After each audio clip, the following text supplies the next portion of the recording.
อืมสวัสดีครับสำหรับคลิปวิดีโอนี้นะครับก็จะเป็นคลิปวิดีโอแรกนะครับซึ่งผมจะเริ่มทำการพูดคุยเกี่ยวกับสถาบันกษัตริย์ไทยนะครับสำหรับหัวเรื่องวันนี้ที่ผมอยากจะพูดคุยเกี่ยวกับเรื่องของสถาบันกษัตริย์ไทยนะครับก็คือจะเกี่ยวกับประเทศไทยมักจะพูดอยู่เสมอๆว่าสถาบันกษัตริย์ไทยนั้นเอ่อ อยู่เหนือการเมืองไม่ยุ่งเกี่ยวกับเรื่องของการเมืองอะไรต่างๆพวกนี้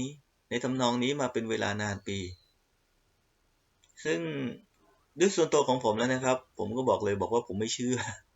เพราะสิ่งที่ผมเห็นกับตาแล้วมันไม่เชื่อมันหลายๆอย่างนะครับดังนั้นวันนี้ผมก็จะเอามุมมองหนึ่งหรือมิติหนึ่งมาเปรียบเทียบให้ชัดเจนเลยนะครับญี่ปุ่นเขาก็พูดนะครับบอกว่า สถาบันว่าเขาพูดว่าจักรพรรดิของญี่ปุ่นเป็นเพียงสัญลักษณ์ของญี่ปุ่นเท่านั้นนะครับดังนั้นผมก็เลยจะเอางบประมาณที่สถาบันกษัตริย์ไทยและสถาบันจักรพรรดิญี่ปุ่นได้รับในแต่ละปีมาเปรียบเทียบให้ดูนะครับแล้วน่าจะสามารถได้เห็นมุมมองอะไรบางอย่างนะครับแต่ก่อนอื่นที่ผมจะพูดคุยหรืออะไรต่างๆพวกนี้ เกี่ยวกับเรื่องของในการเปรียบเทียบงบประมาณของสถาบันกษัตริย์ไทยกับสถาบันของญี่ปุ่นนะครับก่อนอื่นผมต้องปูพื้นฐานตัวเลขพื้นฐานทางเศรษฐกิจง่ายๆ2ตัว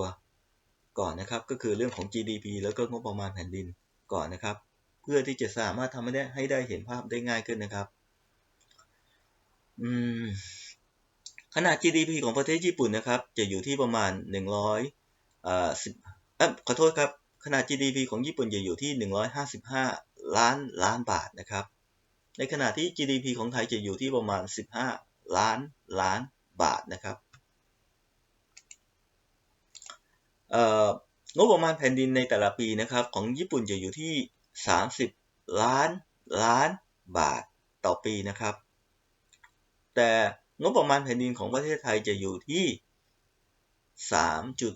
3.2ล้านล้านบาทต่อปีนะครับขอย้ำนะครับงบประมาณแผ่นดินของรายปีของญี่ปุ่นนะครับจะอยู่ที่30ล้านบาทส่วนของไทยจะอยู่ที่3.2ล้านบาทต่อปีนะครับคราวนี้มาดูนะครับเริ่มต้นเลยนะครับสถาบันจักรพรรดิญี่ปุ่นนะครับในปีหนึ่งจะได้รับงบประมาณนะครับอยู่ที่ประมาณราวๆเกือบ4,000ล้านบาทนะครับ โดย110ล้านบาทนะครับจะเป็นจะถูกจัดสรรไว้สำหรับเป็นค่าใช้จ่ายที่เป็นเรื่องอะไรที่เกี่ยวกับการดำรงชีวิตส่วนตัวนะครับการดำรงชีวิตที่จำเป็นของจักรพรรดิญี่ปุ่นและก็ครอบครัวจริงๆเลยนะครับเป็นเรื่องพื้นฐานในการดำรงชีวิตเลยนะครับเช่นค่าเครื่องแต่งกายค่าอาหารค่ายารักษาอะไรต่างๆพวกนี้นะครับถ้ายังอยู่ในวัยการศึกษาก็คงมีรวมถึงเรื่องของค่าเล่าเรียนอะไรต่างๆพวกนี้ด้วยนะครับส่วนสำหรับถ้าเป็นเชื้อพระวงศ์ใกล้ชิดนะครับอย่างเช่นเจ้าชายอากิชิโนะนะครับน้องชายของจักรพรรดิญี่ปุ่นคนปัจจุบันนะครับและครอบครัวนะครับก็อยู่ใกล้เคียงกันเนี่ยเกือบร้อยอ่าเกือบร้อยเกือบ110ล้านบาทเนี่ยนะครับ ซึ่งวัตถุประสงค์ของค่าใช้จ่ายก็เหมือนกันฮะก็คือเป็นเรื่องของค่าใช้จ่ายพื้นฐานในการดำรงชีวิตเช่นเสื้อผ้ายารักษาโรคเครื่องแต่งกายอะไรต่างๆพวกนี้ถ้ายังอยู่ในวัยศึกษาการศึกษาก็จะต้องมีค่าก็คือจะก็คือค่าโรงเรียนอะไรต่างๆพวกนี้ด้วยนะครับส่วนงบประมาณก้อนสุดท้ายนะครับเอ่อ ซึ่งอยู่ในสี่ซึ่งอยู่ในเกือบ4,000ล้านนะครับซึ่งแบ่งออกเป็น3ส่วนนะครับส่วนแรกก็คือสำหรับจักรพรรดิและครอบครัวโดยตรงและส่วนที่2ก็คือเชื้อพระวงศ์ใกล้ชิดนะครับและส่วนที่3นะครับในจำนวนเกือบ4,000ล้านบาทนี้จะมีมูลค่ามากถึงราวๆ3,000ล้านบาทนะครับก็คือจะเป็นค่าใช้จ่ายทั่วๆไปนะครับเช่นค่าพิธีกรรมทางศาสนา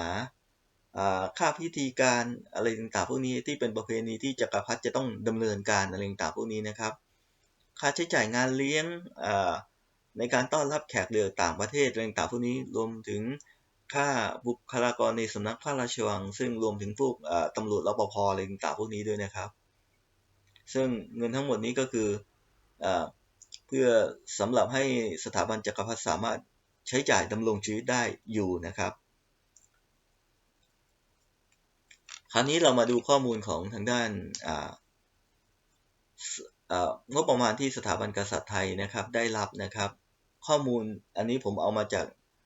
อินเทอร์เน็ตนะครับของหนังสือพิมพ์ประชาไทยออนไลน์นะครับซึ่งปีล่าสุดก็ได้มาก็คือ 35,760 ล้านบาทนะครับโดยจะแบ่งเป็นงบประมาณโดยตรงและงบประมาณโดยอ้อมนะครับงบประมาณโดยตรงก็คือจะอยู่ที่ 2930 ล้านบาทส่วนงบประมาณโดยอ้อมก็จะอยู่ที่14,830 ล้านบาทนะครับใช่ละ 14,830 ล้านบาทอันนี้เป็นงบประมาณโดยอ้อมนะครับซึ่งงบประมาณโดยตรงนะครับก็คือจะรวมถึงอะไรบ้างก็จะรวมถึงค่าใช้จ่ายในการสร้างพระราชวังหรือตึกหรืออาคารอะไรต่างๆพวกนี้รวมไปถึงการซ่อมแซมค่าใช้จ่ายในการบำรุงรักษากองทัพส่วนตัวของสถาบันกษัตริย์ไทยนะครับแล้วก็รวมไปถึงงานเลี้ยงต้อนรับ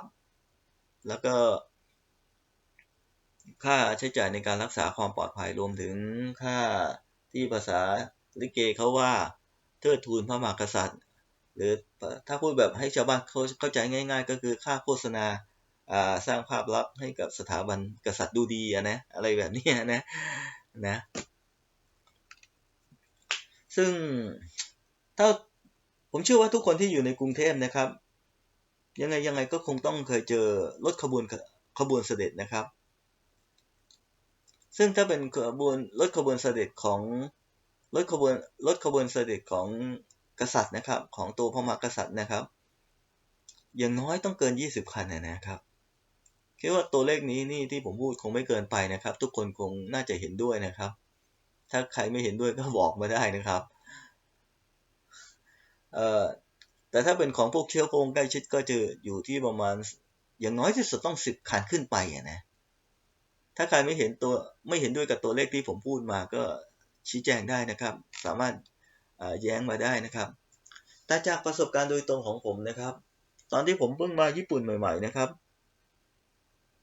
ผมเห็นขบวนรถเสด็จของจักรพรรดิอากิฮิโตะนะครับผมว่าสั้นมากยังสั้นมากกว่าเจ้าหญิงกบในประเทศไทยอีกนะคือหน้าหลังนี่มีมอเตอร์ไซค์ปิดท้ายไม่เกิน4คันแล้วก็มีรถแล้วก็มีรถตามเสด็จนะครับหรือขบวนรถนะครับรวมของตัวรวมถึงรถที่จักรพรรดิอากิฮิโตะนั่งอยู่ด้วยนะครับอยู่ประมาณ4คันมอเตอร์ไซค์ปิดหน้าปิดท้าย4คันตัวรถในขบวนมีอยู่4คันซึ่งก็ถือว่าค่อนข้างสั้นมากๆนะถ้าเทียบกับขบวนรถเสด็จของกษัตริย์ไทยนะสั้นแถมรถก็ยังเป็นรถโตโยต้าเก่าๆนะครับเป็นโตโยต้าคาวนะครับไม่มีรถเบนซ์นะครับไม่มีรถเบนซ์รุ่นใหม่นะครับคราวนี้เรามาพูดถึงงบประมาณโดยอ้อมนะครับที่ 14,830 ล้านบาทนะครับซึ่งส่วนใหญ่ก็คือจะเป็นงบประมาณโครงการหลวงนะครับในการพัฒ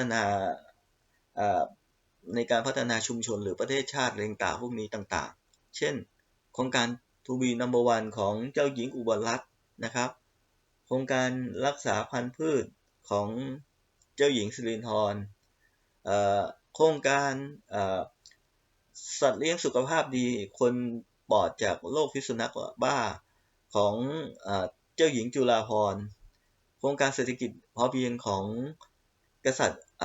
คนก่อนก็คือกษัตริย์ภูมิพลอะไรต่างพวกนี้เป็นต้นนะครับ ซึ่งโครงการเหล่านี้นอกจากได้รับเงินงบประมาณแผ่นดินนะครับโครงการเหล่านี้ยังได้รับการ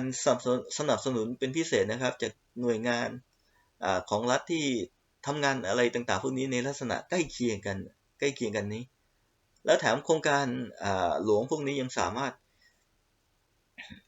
รับเงินบริจาคจากภาคเอกชนได้อีกนะครับ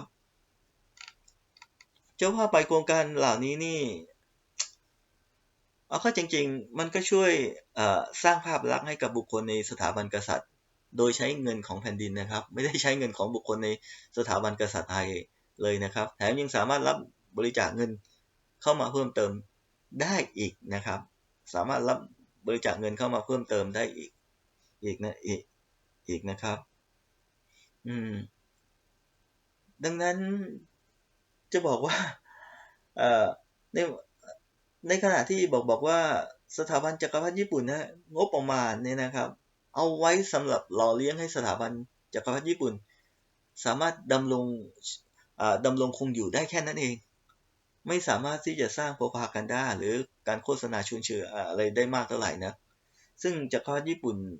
ก็ต้องพยายามหาวิธีสร้างโฆษณาสร้างความนิยมขึ้นมาในวิธีอ้อมๆนะครับอย่างเช่นเจ้าหญิงไอโกะตอนที่บรรลุเนี่ยคือตามประเพณีของญี่ปุ่นนะครับเจ้าหญิงที่อายุเมื่อถึงวัยบรรลุนิติภาวะนะครับรัฐบาลญี่ปุ่นนี่ก็คือจะสร้างมงกุฎเพชรสวมที่ศีรษะให้กับเจ้าหญิงองค์นั้นๆไปแต่ของจักรพรรดินารูฮิโตะนี่ก็ประกาศว่าเจ้าหญิงไอโกะเมื่ออายุครบบรรลุนิติภาวะเป็นผู้ใหญ่แล้วเพื่อเป็นการประหยัดงบประมาณของชาติก็คือจะไม่มีการก็คือจะไม่ให้รัฐบาลญี่ปุ่นสร้างมงกุฎเพชรให้กับเจ้าหญิงไอโกะแต่ให้เจ้าหญิงไอโกะนะครับไปเอามงกุฎเพชรของเชื้อพระวงศ์รุ่นพี่ก่อนนะครับที่สละที่สละสถานะความเป็นเชื้อพระวงศ์ไปแล้วเอามาใช้แทนอะไรต่างๆพวกนี้อันนี้ก็เป็นวิธีการหาเสียงของสถาบันจักรพรรดิญี่ปุ่นเขานะครับ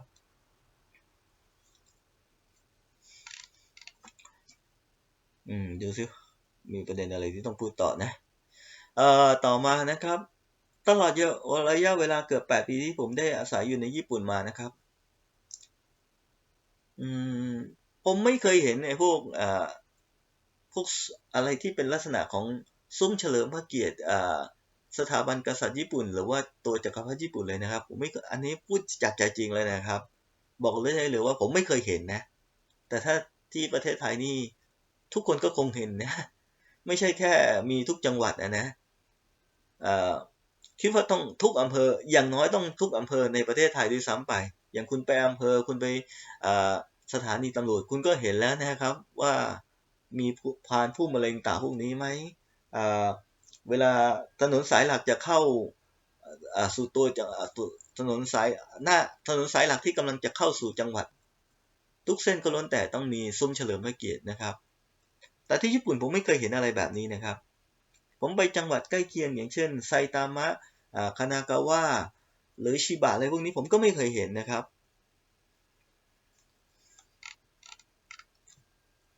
คราวนี้เรามาพูดถึงเรื่องทรัพย์สินกันบ้างนะครับตามกฎหมายของญี่ปุ่นนั้น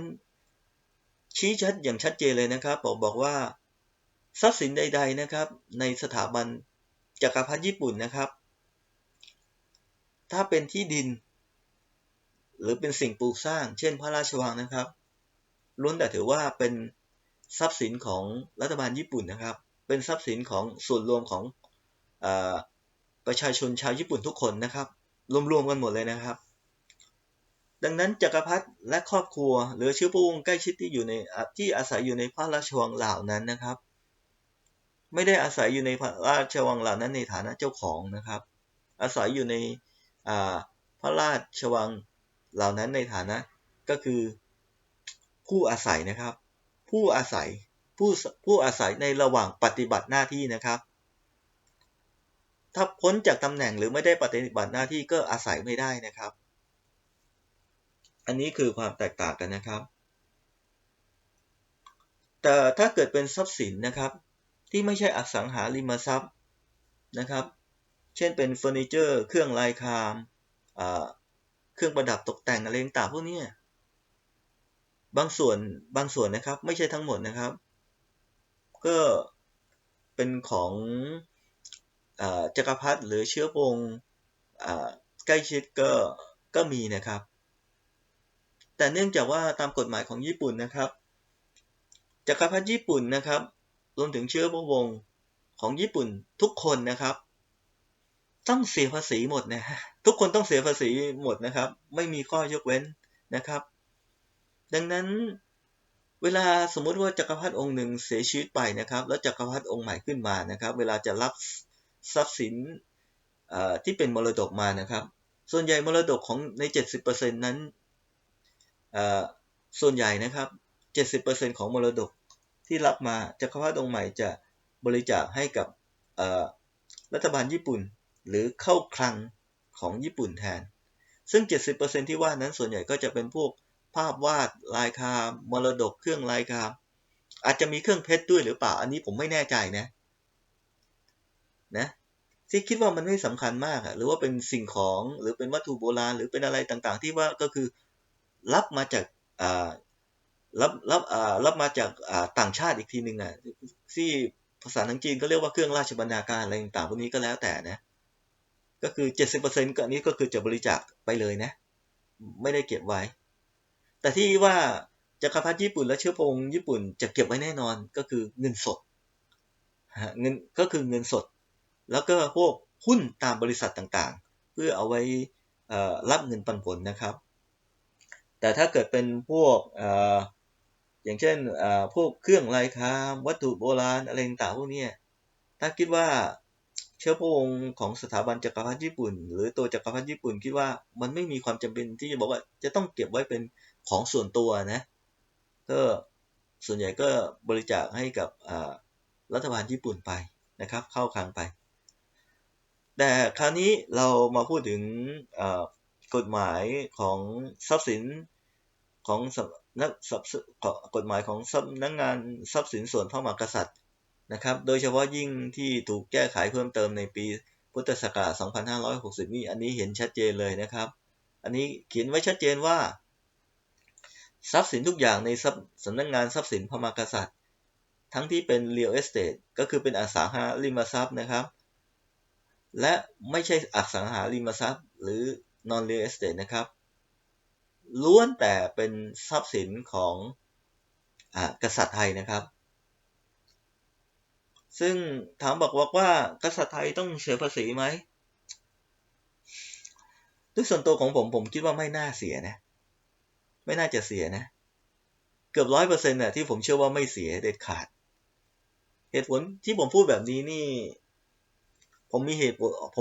ตุผลสนับสนุนในการพูดจาแบบนี้นะฮะหนึ่งเพราะกฎหมายส่วนใหญ่ที่ผมรู้นะครับเขาจะเขียนยกเว้นเขาจะเขียนยกเว้นที่จะไม่เก็บภาษีจากทรัพย์สินของกษัตริย์หรือเชื้อพระวงศ์ใกล้ชิดหรือหน่วยงานของกษัตริย์นะครับโดยอ้างว่าหน่วยงานของกษัตริย์เหล่านั้นหรือหน่วยงานของเชื้อพระวงศ์ใกล้ชิดเหล่านั้นก็คือทำไปเพื่อพัฒนาประเทศชาติหรืออะไรเพื่อส่วนรวมอะไรต่างๆพวกนี้แล้วแต่เขาจะอ้างนะที่เห็นชัดๆที่สุดเลยนะเอาให้แบบชัดๆที่สุดเลยนะก็คือกฎหมายที่ดินที่เพิ่งออกมาไม่กี่ปีก็เขียนไว้ชัดเจนนะถ้าเป็นที่ดินของกษัตริย์หรือที่ดินของเชื้อพระวงศ์ใกล้ชิดอะไรต่างๆพวกนี้นี่พวกเขาไม่เก็บนะฮะทั้งนี้เขาพูดว่าทรัพย์สินเหล่านั้นนี่ก็คือเป็นไปเพื่อใช้เป็นประโยชน์ในการพัฒนาต่อสู่รวมอะไรต่างๆพวกนี้ก็ว่ากันไปนะแต่ชื่อเจ้าของก็คือเชื้อพงใกล้ชิดของสถาบันกษัตริย์ไทยหรือไม่ก็ตัวกษัตริย์ไทยนะพวกคุณก็คิดเอาเลยดูเอาเองก็แล้วกันนะ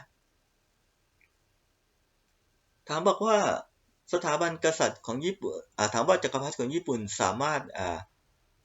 ตัดสินใจเปลี่ยนแปลงกฎหมายใดๆของญี่ปุ่นได้ไหมผมถ้าตามกฎหมายนะไม่ได้นะ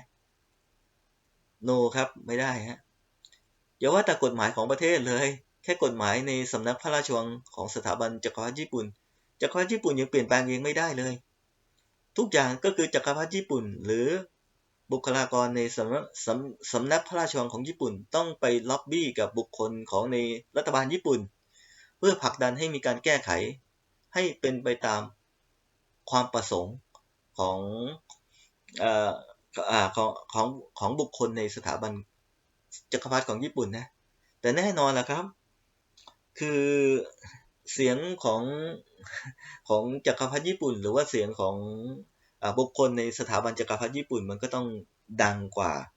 คนสามัญชนทั่วๆไปนะฮะก็คืออภิสิทธิชนก็ยังไงมันก็ต้องมีอภิสิทธิ์มันก็ต้องมีความศักดิ์สิทธิ์มันต้องมีอภิสิทธิ์มันต้องมีอภิสิทธิ์อยู่บ้างแหละต้องมีความศักดิ์สิทธิ์เหนือผู้คนอยู่บ้างนะนะนะซึ่งถ้าเป็นคนญี่ปุ่นธรรมดาทั่วๆไปนี่ก็อย่าว่าไปล็อบบี้เลยแค่ไปขอพบเจอนี่พวกนักการเมืองมันก็ไม่เจอแล้วนะครับคราวนี้เรามาพูดถึงทางฝั่งของกษัตริย์ไทยบ้างนะครับถ้าทุกคนจำได้เห็นตัวอย่างง่ายๆเลยนะครับก็คือรัฐธรรมนูญปี 60 นะครับรัฐธรรมนูญปี 60 นี่ตอนที่ผ่านร่างประชามติเนี่ยนะครับผ่านร่างเรียบร้อยแล้วนะครับกษัตริย์วชิราลงกรณ์นี่นะครับเป็นคนสั่งให้รัฐบาลทหารโจรของประยุทธ์จันทร์โอชานะครับเอาไป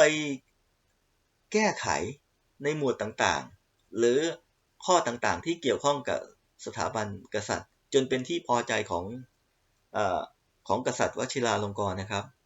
สั่งได้นะครับอันนี้สั่งได้นะครับดังนั้นใครจะบอกว่าสถาบันกษัตริย์ไทยไม่เกี่ยวข้องอะไรกับการเมืองนี่ถ้าไม่เกี่ยวข้องจริงแล้วไปสั่งนายกทหารโจรประยุทธ์ได้เหรอครับแล้ว2นะครับแล้วยิ่งกว่านั้นอีกนะครับก็คืออะไรมีกฎหมายอยู่ข้อหนึ่งที่เพิ่มอำนาจให้กับที่เพิ่มอำนาจให้กับกษัตริย์ไทยก็คืออะไรก็คือบอกว่าร่างของกฎหมายต่างๆนะครับที่ส่งขึ้นไปนะครับถ้าภายใน90วันนะครับกษัตริย์ไทยมีข้อสงสัยหรือข้อท้วงติงหรือความเห็นใดๆชี้ชัดหรือเจาะจงลงมารัฐบาลไทยต้องเอากฎหมายนั้นกลับไปแก้ไขแล้วส่งขึ้นไปใหม่แต่ถ้ากฎหมายนั้นแล้วส่งขึ้นไปใหม่กษัตริย์ไทยถึงจะยอมเซ็นนะครับแต่ถ้าส่งขึ้นไปแล้วถ้าภายใน90วัน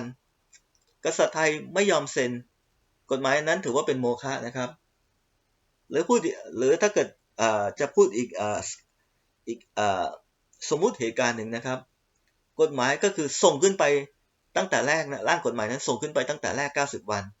กษัตริย์ไทยไม่พูดอะไรใดๆทั้งสิ้นนะครับไม่บอกว่ามีปัญหาอะไรหรือไม่มีข้อสงสัยหรือไม่มีความเห็นอะไรอันนั้นรัฐบาลไม่ต้องเอากลับมาแก้ไขแต่ร่างกฎหมายนั้นถือว่าตกไปเลยนะครับต่อมานะครับถามบอกว่าจักรพรรดิญี่ปุ่นนี่สามารถรับสิ่งของหรือสิ่งอภินันทนาการได้ไหมรับได้นะครับผมคิดว่าแม้แต่เงินสดก็น่าจะรับได้นะโดยส่วนตัวของผมนะแต่ถามบอกว่าทุกปีมีลิมิตไหมบอกมีนะไม่ใช่ว่าจะรับเท่าไหร่ก็ได้นะครับเช่นบอกว่าปีนี้นี่มีคนถวายรถโรลส์รอยซ์10 คันอะไรต่างพวกนี้หรือเครื่องบินเจ็ต2 ลำอะไรต่างพวกนี้ก็รับได้หมดเลยแบบนี้ไม่มีนะตามกฎหมายญี่ปุ่นนี่ก็คือเขากำหนดไว้เลยนะฮะบอกว่าปีหนึ่งรับได้ว่าจักรพรรดิญี่ปุ่นหรือบุคคลในสถาบันจักรพรรดิญี่ปุ่นนะครับโดยเฉพาะพวกเชื้อพระวงศ์ใกล้ชิดนะครับปีหนึ่งรับได้เท่าไหร่ถ้าเกินกว่านั้นรับไม่ได้แล้วนะครับเขามีกำหนดนะครับแต่ก็อย่างที่บอกไปที่พูดไปตั้งแต่แรกนะส่วนใหญ่พอรับมาแล้วแต่ถ้าเกิดเสียชีวิตผู้สืบสันดานจะรับต่อนะฮะผู้สืบสันดานส่วนใหญ่ก็จะผู้สืบสันดานส่วนใหญ่ก็จะเก็บเงินสดแล้วก็หุ้นบริษัทต่างๆไว้มากกว่าส่วนอะไรที่เป็นทรัพย์สินส่วนใหญ่ก็จะบริจาคทิ้งนะเพราะว่าไม่อยากจะเสียภาษีนะครับแต่ถ้าเป็นกษัตริย์ไทยหรือชื่อวงของสถาบันกษัตริย์ไทยล่ะครับสามารถรับเงินได้ไม่จำกัดนะครับ อยากรับเท่าไหร่ก็รับได้เต็มที่ตามพระราชอัธยาศัยเลยนะครับผมเคยถามคนญี่ปุ่นที่มีอายุนะครับอยู่คนหนึ่งนะครับผมถามเขาบอกว่าจักรพรรดิญี่ปุ่นสามารถสร้างมูลนิธิของตัวเองแล้วก็รับเงินบริจาคได้ไหมเขาก็บอกเขาไม่รู้นะซึ่งผมก็ไม่แปลกใจหรอกเพราะว่าผมอยู่ญี่ปุ่นมาเกือบ8 ปีผมไม่เคยเห็นมีมูลนิธิไหนที่ใช้ชื่อบอกว่าอยู่ภายใต้การอุปถัมภ์หรือว่าเป็นมูลนิธิของจักรพรรดิญี่ปุ่นหรือเชื้อพระวงศ์ใกล้ชิดในสถาบันจักรพรรดิของญี่ปุ่นเลยผมไม่เคยเห็นจริงๆนะแต่คนญี่ปุ่นที่มีอายุทั้งนั้นเขาก็บอกว่ายังไงก็ตามจักรพรรดิไม่สามารถตัดสินใจในเรื่องนิติกรรมสำคัญได้คือไม่สามารถตัดสินใจนิติกรรมในเรื่องสำคัญใดๆได้ด้วยตัวเองทุกสิ่งทุกอย่างจะตัดสินใจต้องผ่านความเห็นชอบของรัฐบาลญี่ปุ่นหรือรัฐสภาญี่ปุ่นนะครับจะเป็นรัฐบาลหรือรัฐสภานี้ผมไม่แน่ใจนะครับแต่ว่าจะไปตัดสินใจอะไรเองพวกนี้ไม่ได้นะครับดังนั้นผมก็คิดว่าเอ่อคิดว่าจักรพรรดิญี่ปุ่นคงไม่สามารถสร้างมูลนิธิขึ้นมาเพื่อรับเงินบริจาคเองได้อีกอย่างหนึ่งถึงแม้ถูกสร้างขึ้นมามันก็มีกฎหมายบอกว่าจักรพรรดิญี่ปุ่นปีหนึ่งรับเงินบริจาคไม่อาจจะไม่ใช่เรียกว่าเงินบริจาคนะรับอภินันทนาการได้ไม่เกินเท่าไหร่เนื่องจากพวกนี้ซึ่งมันก็มีอยู่ซึ่งผิดกับของสมาชิกในสถาบันกษัตริย์ไทยนะครับตั้งแต่กษัตริย์ไปถึงจนกระทั่งถึงเชื้อพระวงศ์ใกล้ชิดนะครับจะเป็นน้องเป็นลูกอะไรต่างๆพวกนี้ก็แล้วแต่นะครับสามารถสร้างมูลนิธิแล้วก็รับเงินบริจาคอะไรต่างๆพวกนี้ได้หมดนะครับรับได้เต็มที่เลยถามว่ามันดีไหมมันก็ไม่ค่อยดีเท่าไหร่นะครับเพราะว่าอย่าลืมนะครับว่าสถาบันเพราะว่าเอ่ออันนี้ผมไม่ได้บอกว่าสถาบันกษัตริย์ไทยเป็นแบบนี้จริงๆนะครับแต่ในต่างประเทศนะครับโดยเฉพาะอเมริกานะครับพวกนักการเมืองนี่ยิ่งถ้าเกิดเคยมีดีกรีเนี่ยนะครับก็คือเป็นประธานาธิบดีมาแล้วอะไรต่างๆพวกนี้จะชอบสร้างมูลนิธิกันมากนะครับสร้างมูลนิธิขึ้นมาเพื่อรับเงินบริจาคอะไรต่างๆพวกนี้นะครับแล้วยิ่งประเทศไทยนี่มันมีกฎหมายมาตรา112ซึ่งใครๆก็ไม่กล้าไปตรวจสอบหรืออะไรทั้งสิ้นนะครับอืมสำหรับวันนี้ก็เท่านี้ก่อนแล้วเท่านี้แล้วกันนะครับถ้าใครอยากจะให้ผมพูดในแง่มุมไหนของสถาบันเปรียบเทียบระหว่างสถาบันกษัตริย์ไทยหรือเอ่อสสถาบันจักรพรรดิญี่ปุ่นในแง่ไหนเพิ่มเติมหรือมีข้อสงสัยอะไรก็คอมเมนต์เพิ่มเติมมาข้างล่างได้นะครับผมก็ผมก็จะตอบเท่าที่ผมตอบได้หรือถ้าผมตอบไม่ได้ผมก็จะลองไปหาดูถ้าหาได้ผมก็ตอบนะครับถ้าผมหาแล้วผมหาไม่เจอผมก็คงต้องบอกตรงๆว่าผมไม่รู้แล้วไปหาแล้วหาไม่เจอจริงๆอะไรต่างๆวันนี้ก็อ่าหวังว่าคงจะเข้าใจกันนะครับก็แล้วค่อยเจอกันคลิปใหม่นะครับว่าจะมาคุยเรื่องสถาบันกษัตริย์ในแง่มุมไหนต่อผมขอบอกก่อนนะครับผมไม่ได้จำกัดแต่ว่าผมจะต้องเปรียบเทียบสถาบันกษัตริย์ไทยกับสถาบันจักรพรรดิของญี่ปุ่นนะครับผมบางทีอาจจะไปเปรียบเทียบกับสถาบันกษัตริย์ของชาติอื่นๆก็ได้ด้วยนะครับยังไงวันนี้ก็ขอขอบคุณนะครับที่ติดตามรับฟังจนจบนะครับสวัสดีครับสวัสดีครับ